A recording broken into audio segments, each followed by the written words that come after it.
A new law has been signed in California. From January 1st, 2025, digital retailers will have to admit that you are buying a license to access their content and not buying the actual product. This is exactly what Stuff is about. It looks like the regulators are waking up and more people are talking about it. People are waking up. We're gonna dive into this and the usual news about the Stuff ecosystem in this episode of Stuff Weekly. Own your stuff. And it's Josh, the CEO of Stuff, who posted this information that retailers in California will no longer be permitted to use terms like buy or purchase when selling digital media such as games, movies, music, or ebooks. Instead, they must clearly inform customers that they are merely purchasing access. And then he goes on to say, our technology will be the only compliant solution for truly buying and owning digital media, as even other earlier token-gated solutions still operate under a digital licensing agreement and are subject to removal. There's an article from The Verge here, also talking about this. It's been shared on quite some big X accounts. People are talking about it. I know on the video game side, people have always been pissed. They have to rebuy the same license every time they buy a new system. So they just resort to piracy. Now, maybe with ebooks, it's a bit harder. Maybe it's a different crowd. But I would say you have gamers who are sensitive to it, and readers are getting more and more sensitive as well. I mean, the fact that the governor, I think it's the governor of California who signed that, looks into the issue means that it is big enough. And kind of crazy to think that, I wonder what impact it will have on users. You'll go on Amazon and you'll see, buy license, rent book, and maybe people won't care. Maybe they'll be like, hey, I'm just gonna read that book once, doesn't matter. But I'm sure a lot of people care. And I stumbled upon this video from Jared Henderson, where he goes through basically the whole story that Amazon can take away your books, Amazon can edit your books, and it's all legal. It's in their terms of services that, of course, you read before agreeing to. So they're not doing anything illegal. It's just, let's say, misleading. That you click buy, but you don't buy. And it's kind of crazy when you think about it. If you think about those as physical books that you would have, on your bookshelf at home, and someone comes and say, "Oh, it's my book now." No, we never sold it to you. It's not available anymore. Or, we changed that word because, in that time, people wrote a bit differently, a bit more offensive maybe, so we have to change it. And let me, tear off that page from your book and put another one. When you put it like this, it's crazy. And I think people are waking up. And this video from Jared was pretty cool. And I think I'll try to drop him a DM or something to let him know about book and stuff. Because people are waking up, they're being more sensitive to it. And it's great because it means, look, you have book and stuff they've been building for 2 years. And maybe they're not fully there, in terms of being ready for mass adoption. But they have already a very good basis. You can go, you can sign up with social logins. You don't need to have a wallet, it can create the wallet for you. You can buy by credit card. They have the mobile apps. Mobile app that you can also load on an e-reader. I think it's the Books one that allows this. Or just on your iPad if you want to read with the iOS app. So they still have they actually have a lot of things. Just quite small catalog. Yeah, like 400 books. Maybe that's not optimal. So yeah, not totally there, but they built all of this, and now that the narrative is changing and people are waking up, they're gonna look around and they're gonna see stuff. And I feel like Stuff and book, all this work they've put in for 2 years, is gonna pay off now that people realize. And this law will pass in January, so people are talking about it now. Possibly they'll talk about it again in January. We'll see how the website is doing. Will we have consume to earn? Hey, it was planned this year, the marketplace as well. Alright, if we get those pieces, and in January, we get another buzz about this, about owning your stuff, then that may be a turning point. So really interesting that we talk about crypto and how the regulators are against us, Gary Gensler, whatever. But also, when you look at an actual industry and the product and a company like Amazon who has some kind of monopoly over it, then regulators can also present an opportunity for a crypto startup. So spread the word, talk with people. Looks like it's something is brewing. Engage on X, on YouTube. Talk to these people. Explain that there is a solution out there. You read the comments, people are like, I don't know what to do. Or they say, I don't know, if buying is not owning, then parading is not stealing or something like this, which is complete nonsense. Like, hey, do you work for free? No, you have to give back to the creators, come on. All right, so just wanted to point that out and invite people to look around, engage with more traditional media outlets who may cover this topic. Last Wednesday, it was the monthly Wednesday wrap-up, where Josh and Guillermo go all over the technological developments of the month. As always, I'm gonna give you the cliff notes, so you don't have to spend 51 minutes listening to them, as interesting as it is, of course.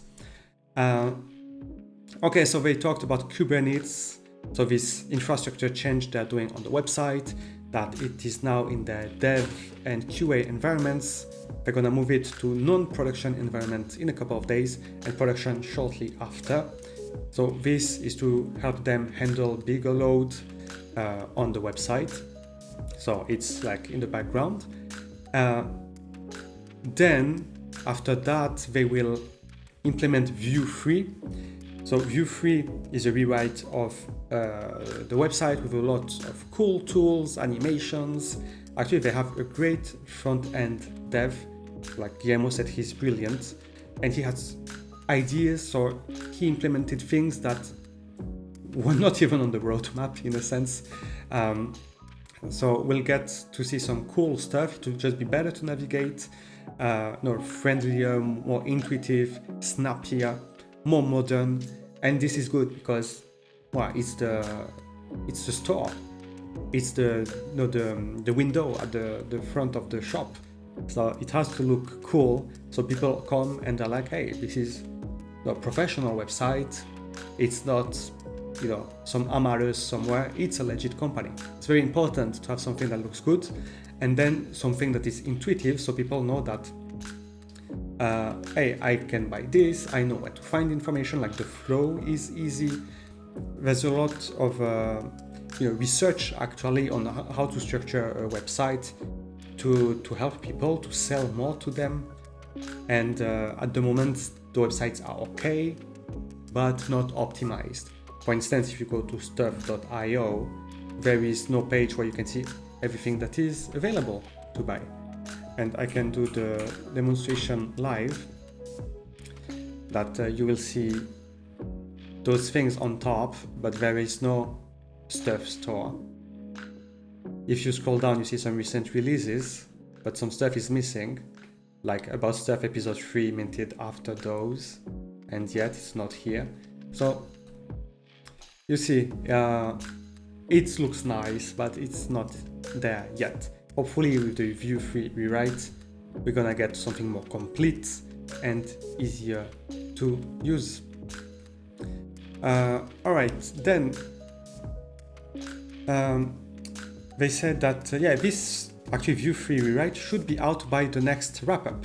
So within a month, we should get a brand new website. Another news that was very interesting is that finally, we can have our DAs, our assets on a Ledger hardware wallet, and be able to access them on web and on mobile. If you remember, when you connect your wallet, you need to prove the ownership. You have to sign a message to prove that, yes, you control this wallet. and you have to do that periodically. I think on the app it's every week also. And the problem was that Ledger was not supported, but now it is, meaning that you can send, not sell, all your books and videos and music albums to your Ledger. They are safe. You link the Ledger to your account. You go to account settings, you can link your Ledger. You can link only one Cardano wallet, so be mindful of that. So you link your Ledger, and then you go to the mobile app, sign in with your credentials, and you have access to everything. And that is such a relief to know that everything is safe and you have all your bookshelf in one place. So it was a lot of work. Ledger had to update, to implement SIP8 message signing. Then Eternal had some work to do. Then Book had some work to do. But it is finally here. Whew, we made it. Now everything is safe. All right, other news. Something actually very, very interesting is that you remember you can create a self-directed wallet when you buy by credit card. So you buy your book by credit card. If you don't have a wallet, Book or stuff can create it for you. But at that time, it was only at the point where you buy something. Now they're gonna implement something that it can create all those wallets on all the chains supported on demand.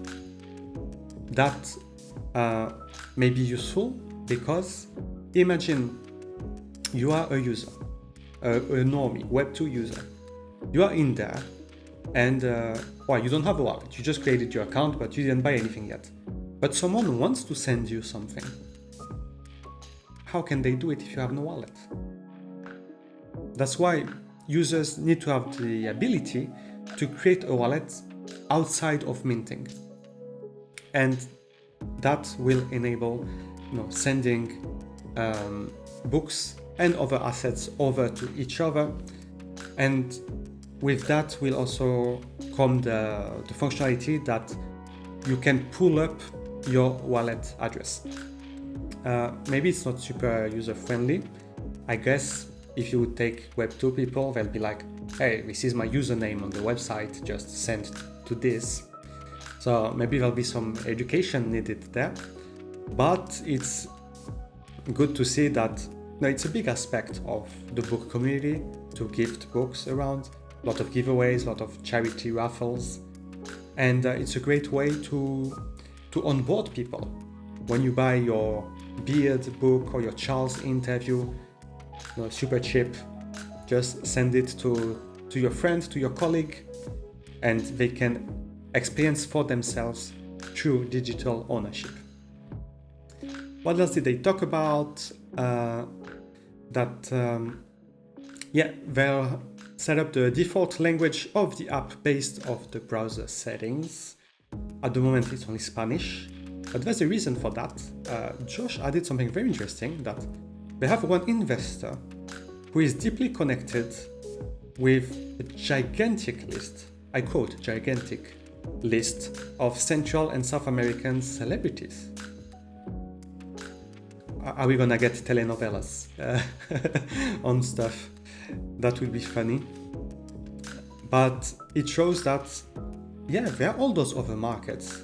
No, not everything is about the US or about speaking English. There are all those other markets who are totally interested in this idea of digital ownership as well.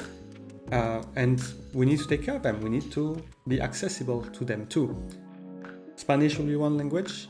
We can definitely think of some other languages later. Now, I'm looking at the rest of the notes.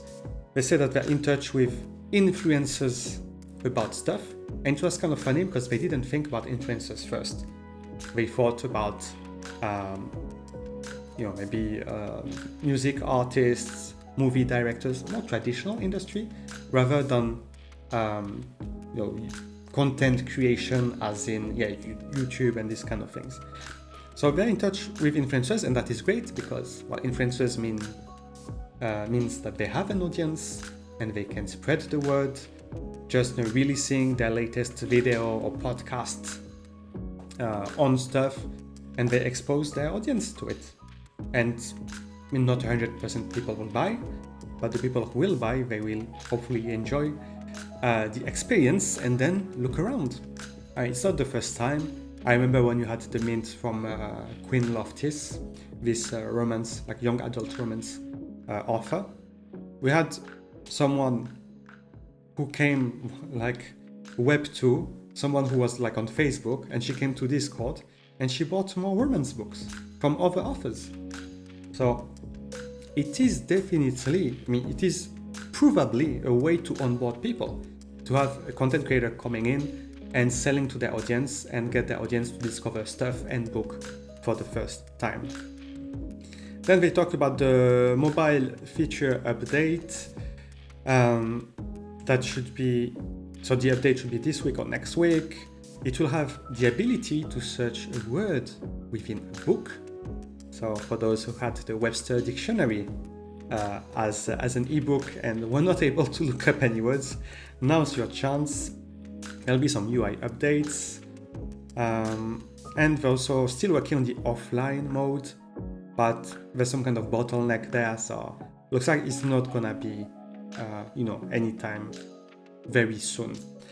We're still working on the bookshelf value, so showing in USD how much you own. Should be live on desktop and mobile at the same time. They made an improvement in loading big bookshelves. So if you have a lot of books and you're opening on the mobile app or the web app, was taking a lot of time. Now it's going to be much faster. Long story short, the issue was that they would ping the blockchain, an API, to get the metadata from each book. And the thing is that, the metadata is not going to change. Those policies, most of them are locked already. So your book will always have the same title, the same author. So there's no need to, every time you open the app to fetch that information again. So what they did was just to cache it locally. And apparently the results are good. For me, it never took a lot of time to load, so didn't notice a difference, but people with large bookshelves said that it is better. So it's good for hardcore collectors, especially that we can now aggregate everything on a ledger. They then talked about Mint and Print. They said that they're almost there. Lots of automation were done by Pez, who got a shout out. At the moment, they bought a ton of ISBN, so those unique identifiers for books. And you'll be able to have, when you print your book, that this book will have an ISBN, which means that, let's say you want to sell it, you go to a bookstore, they scan the ISBN and they can see it in the database and see that, oh yeah, this book is unique in the world. It's a unique piece. And I think this is, I'm not sure that second-hand bookstores will pay that much attention. At the moment, given the notoriety of book, but it really adds this legit thing. Hey, you go, hey, this is my ebook, my crypto ebook, and wow, it has an ISBN. The printed version of the crypto ebook, yeah. So it makes it very legit. It adds a lot of credibility in this traditional, book world, and I think this is very important as well, because we want to onboard readers and people who may be more traditional.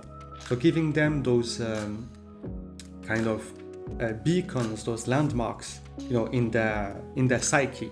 They're like, hey, a real book has an ISBN, or Penguin Random House, they're legit. Ingram Content, they're legit.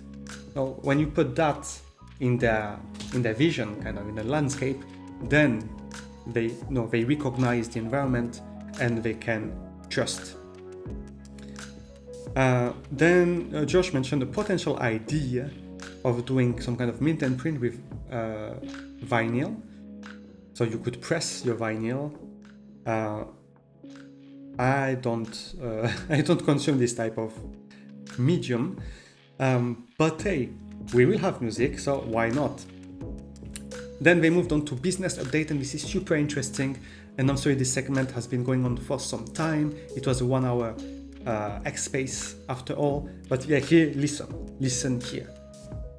Business update, directly from Josh, the CEO. Discussion with massive sport franchise, one of the largest on the planet. Who could that be? Because if he was talking from an American perspective, like, I guess you have Americans have a lot of famous teams. People were saying, the Dallas Mavericks, because it was the property of Mark Cuban before. But no one knows the Dallas Mavericks outside of the US almost. So I'm really wondering.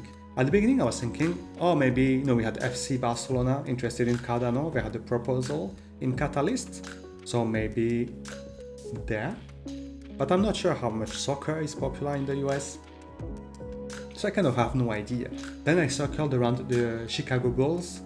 Because, this worldwide Michael Jordan, even though it's been, 30 years maybe, I think this is a strong franchise. It's kind of crazy there, like, what are they gonna do with a sport franchise? I don't see sport and ebooks together, or sport and music. So I guess with sport and videos, maybe a documentary about the team, get to see some interviews with the coach, with the players. I don't know. But what is great is that they're actually in discussions about it. So the door is open. He went on to say that they're in discussions with multiple music labels, some of which are very big. Again, Bertelsmann Group is an investor in Stuff, and they own BMG, definitely one of the biggest music labels. Maybe it's them, maybe not. But multiple music labels, that is encouraging. And they explained that, Josh was saying that they get really good feedback from the music labels, that they are, they're hungry for this kind of solution, they're waiting for it.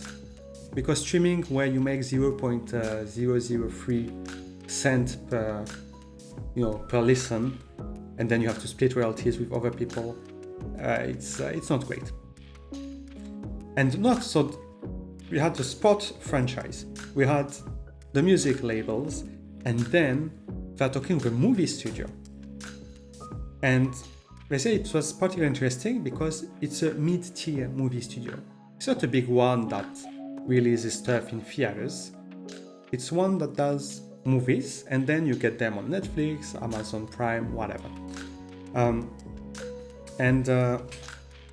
wonder what we're gonna get. We had already one kind of independent movie, How to Row. Forgot the title. Let me open up stuff quickly. Hard Road to Hoe.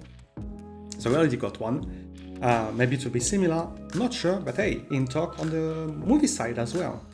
They're really encompassing all media types. And then he ended with saying that actually creators are asking for new asset types. My money is on podcasts, because I don't see creators asking for coupons, but who knows?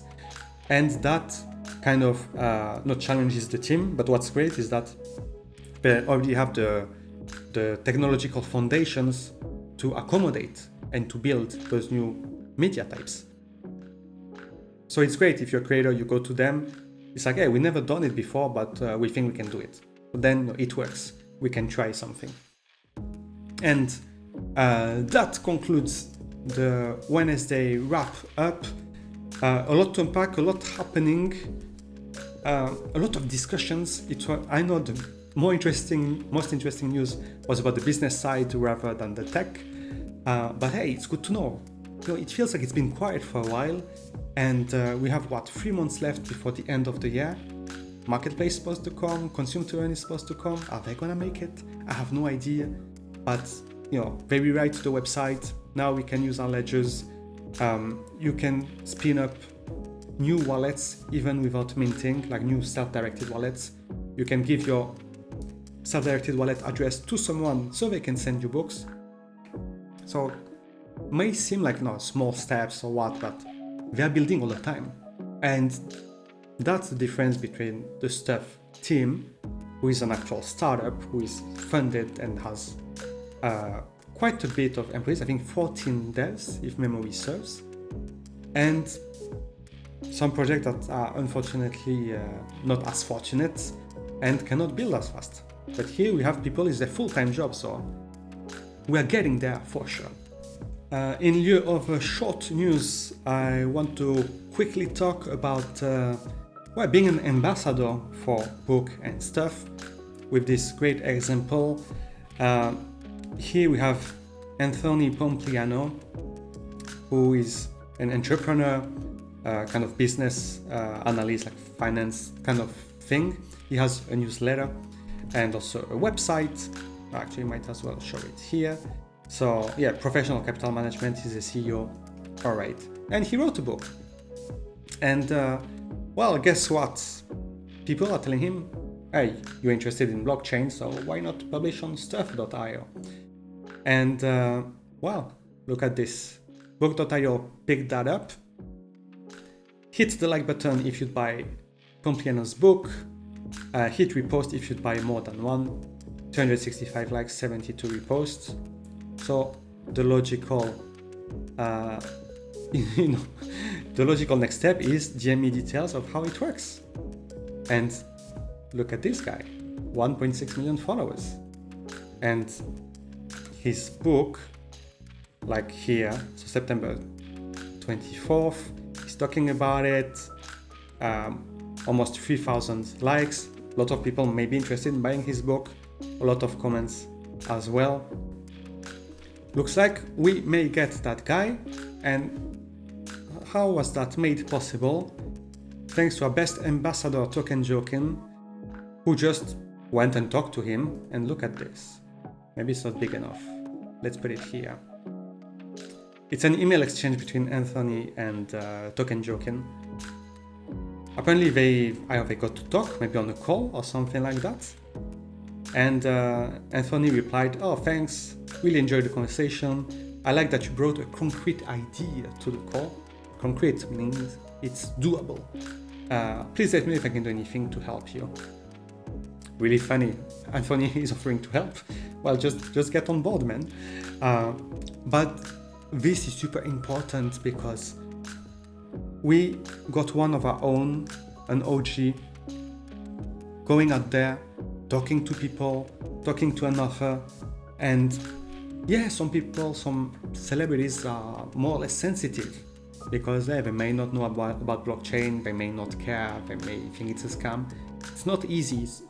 No, we're not gonna hit the target every time, but going out there, letting them know that there is a solution, then can lead to these kind of things. I don't know if the book will actually come to stuff.io, but look, the guy is open. The guy is answering to an email about someone showing him what Stuff is about. So again, that's my call to people watching this. You don't have to be passive. You can also be active and just put a comment in there when people are talking about digital licensing and no digital ownership. When authors who are kind of have a foot in crypto are releasing something, like with the traditional publishing industry, maybe go to them and say, hey, why not Stuff? I would buy it on Stuff. And that's how we put Stuff and book in the mental landscape, in the unconscious of the masses, by mentioning it all the time. And again, big offer, 1.6 million followers. If you get some people to buy on Stuff and then stay, it's a win. And it's a win for everyone. He makes money probably more than by publishing. And we get more people in the Stuff family. So thank you, Token Jokin, for putting in the hard work. I believe he also took over the OG Book Club X account, so you'll see it's more active. I even believe there is a free book giveaway going on at the moment, so feel free to check that X account out. And kind of in the same spirit, this popped up in my timeline a few days ago. Fanday.io. Who are they? This is basically, what's his name? David Hart, I believe, who is a lawyer and has been a very vocal supporter of book and stuff. I believe he may be connected directly with Ben, even. So the Chief Growth Officer of Stuff.io. And what did this person do? Well, I'm gonna create a business which relies on stuff. And you can see his website here. The idea, connecting creators with fans, and basically he's here to help you, create on Stuff.io, create some digital content to share with your audience. So it's basically an intermediary, like an agent. And why not? That's, there are people, as I said, might not be super comfortable with blockchain, all this crypto stuff, all the technical aspects. No worries, let me do it for you and give me a flat fee or a share, a small percentage of the sales. Why not? Win-win situation. You get a new revenue streams and I get a little something. The only thing that I'm a bit skeptical about is that I see Fanday.io tagging Stormy Daniels. I don't know who Ali Ray is, but it looks kind of adult entertainment. I think like this is OnlyFans, OFZ, I guess. So he, because I assume it's David Hart. He's trying to reach out to a lot of people, and that's great for visibility. The only thing that concerns me a bit is that, Stuff.io, they mentioned that they already got contacted by OnlyFans creators and they're shunning them.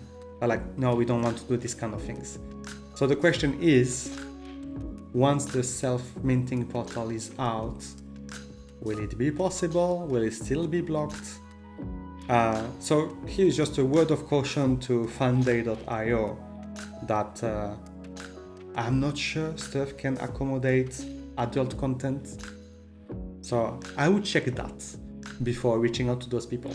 But that being said, the idea of creating your own business is definitely a great idea, because again, it's not only, I buy a token, I buy some books, NFTs, and I hope it goes up. Is, hey, I've been in this Discord a while, I know this project, from the back of my hand, I know how it works. If there are things I don't know, I can learn. And then this expertise I gathered by being on Discord, following that company, I can monetize it. And that is the best thing to do. You don't become, it's not a life lesson, but I think most people don't become rich by trading crypto. I think you make money because you get some skills and you monetize them. Look around you, people are not traders. Not everyone is a trader. Everyone has a normal job where they have skills that they monetize. And you got those skills by following stuff, by watching those videos, by seeing those price points, what works, what doesn't. Should we do airdrops? Should we do fungible token, non-fungible? What kind of covers are selling? We can do like a treasure hunt like Stag Alliance did in their book.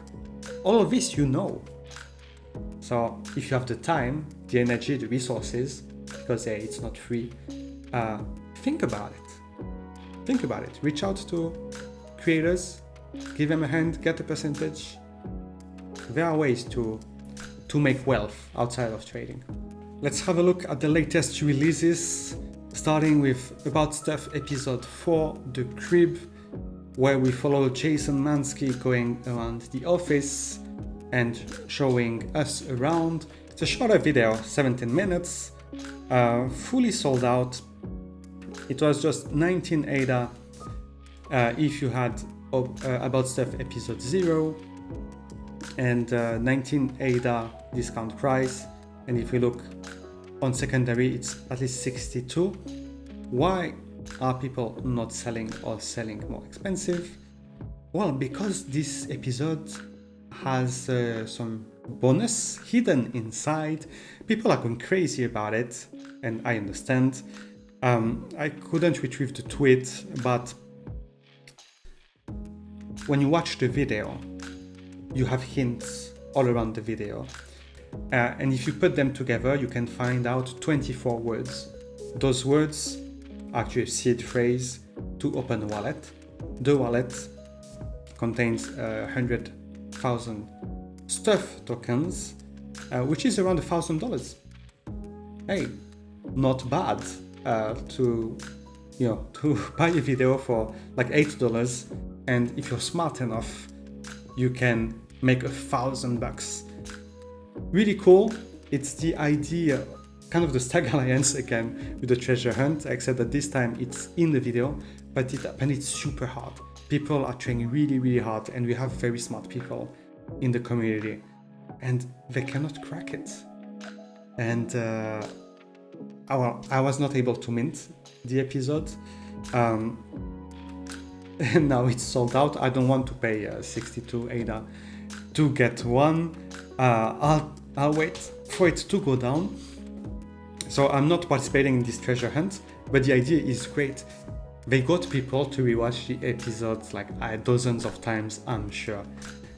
So pretty cool thing that, hey, it's definitely crypto, like gamifying a video. It was a pretty cool idea, and yeah, Floor is holding well.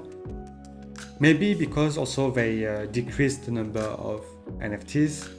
About Stuff episode 0 was 10,000. We are 4 episodes in, and now we are at 1,000. So yeah, maybe that helps too. If they do sets, there'll be a lot of orphans.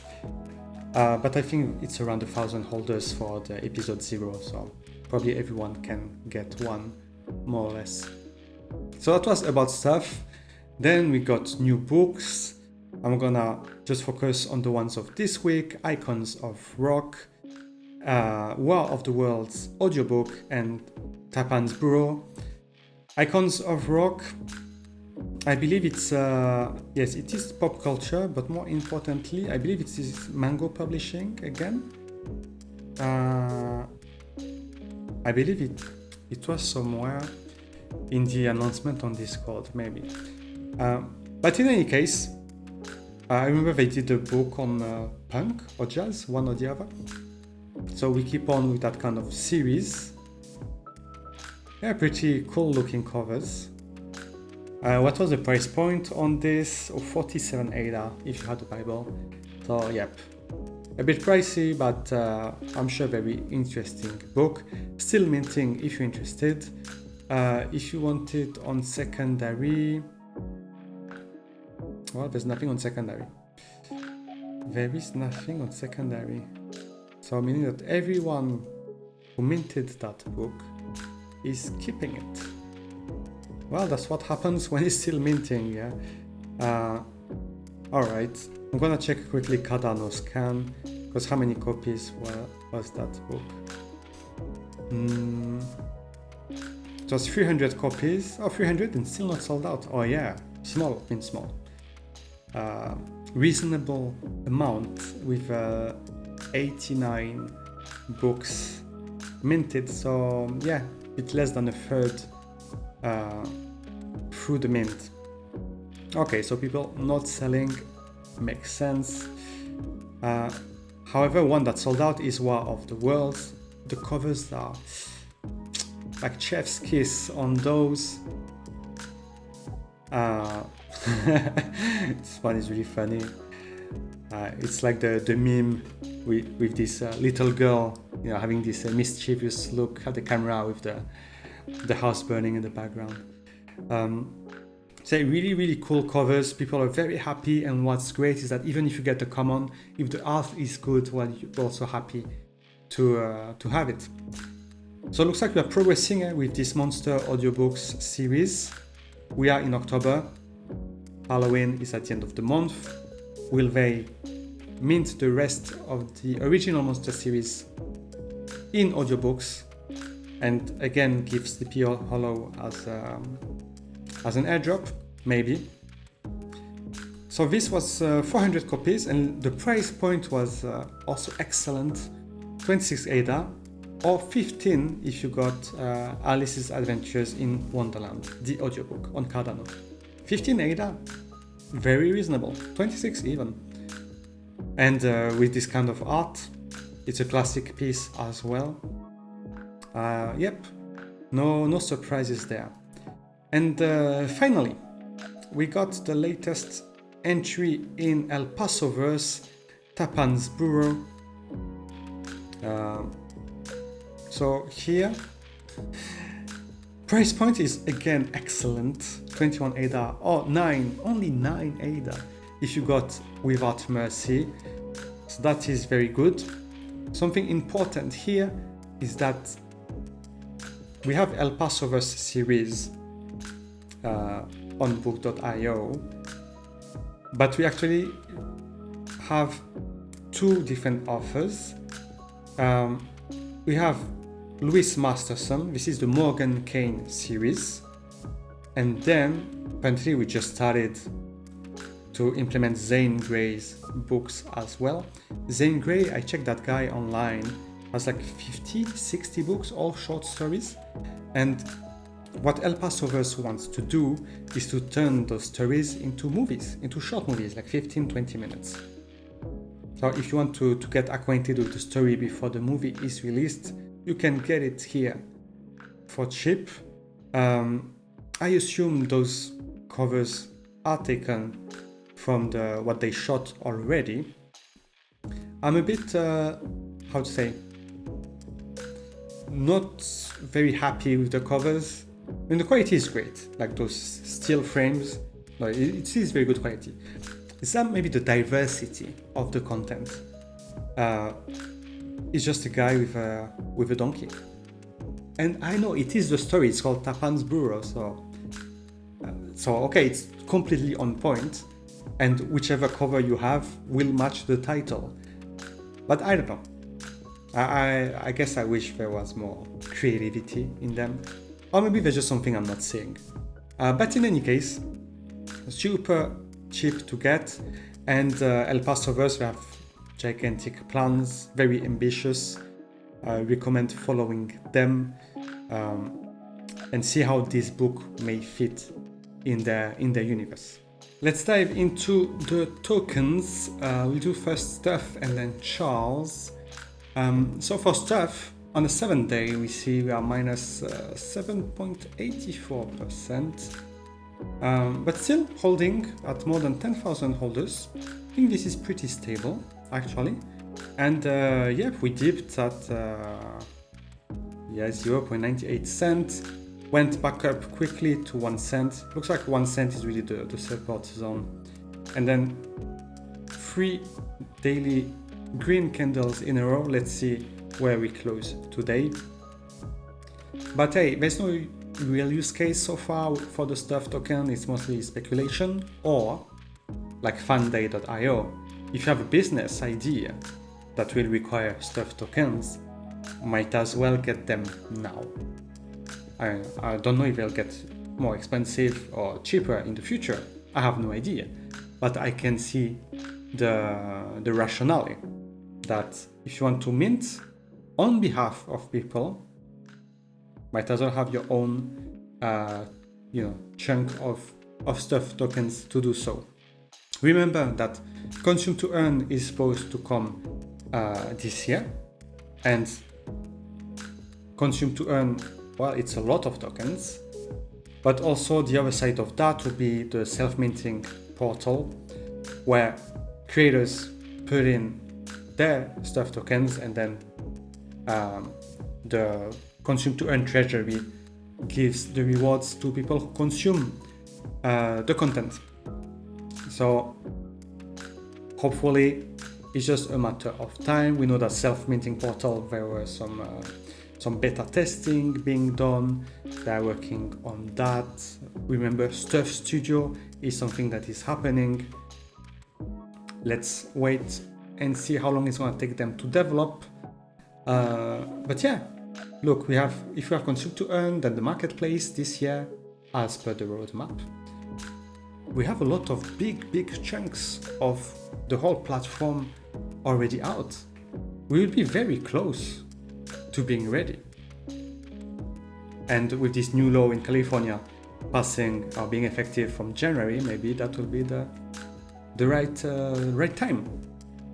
So stuff, yep, not great on the 7-day, but yeah, I guess 1 cent is a very strong support line, and most people are still holding. Also, I mean, Yagon was doing great. This decentralized storage solution on Cardano was doing great. I think they announced their own blockchain as a partner chain as well. So I wouldn't be surprised if people just diverted their stuff holdings into some IAG. Fair enough. Now to talk about Charles. I think it's probably the last time I talk about it because, well, it's not a stuff product by itself. It's more a Charles product. But still wanted to look at it quickly. On the 7 days, we are at minus 3%, so fairly stable, 1,000 holders. And yeah, went up almost back to mint price. And then I guess someone saw the opportunity to exit and took it. I sold my bag. I mean, to be transparent, I minted 5k ADA. And then I sold, probably this is me, or partially me. Yeah, I sold for like a 20% loss, more or less, which hurts. But hey, I'm a bad trader, so hopefully things pick up from there and people can enjoy. I mean, when we look at the chart, ignoring this nonsense at the beginning, yeah, no, we had a bottom here, then we went up 1 step, then we are going up another step, then back to min price, knocked down. So, but overall, it feels like it's still, an uptrend. It will depend on any announcement. There was I think a post on X by maybe Charles directly saying that they're in talks with lawyers to see what kind of utility they can provide. So we're working on it for sure. Now, when is this going to happen? Is it going to sustain the price action? I don't know. I kept 1 token because it's an interview I want to watch. I mean, I watched most of it already. But yeah, I am personally not betting on Charles doing anything crazy with it. I mean, he may totally do it, but he seems just so busy with Midnight and getting awards in some conference in Switzerland. Like, when will he find time to do this? I don't know. So yeah, I'm out. Good luck to those staying. Hopefully it pays out. Again, community can rise, make the Charles token more well known. You can choose to be active instead of being passive. Hopefully I made a mistake and everyone else can benefit. And that's it for this week. Quite interesting. The treasure hunt in the About Stuff episode in the video. Getting Anthony Pompliano online thanks to OGs. Seeing businesses being built on top of stuff. A lot of technical developments as well. This regulatory change in California, which may spin up, or which rather revives this talk about true ownership.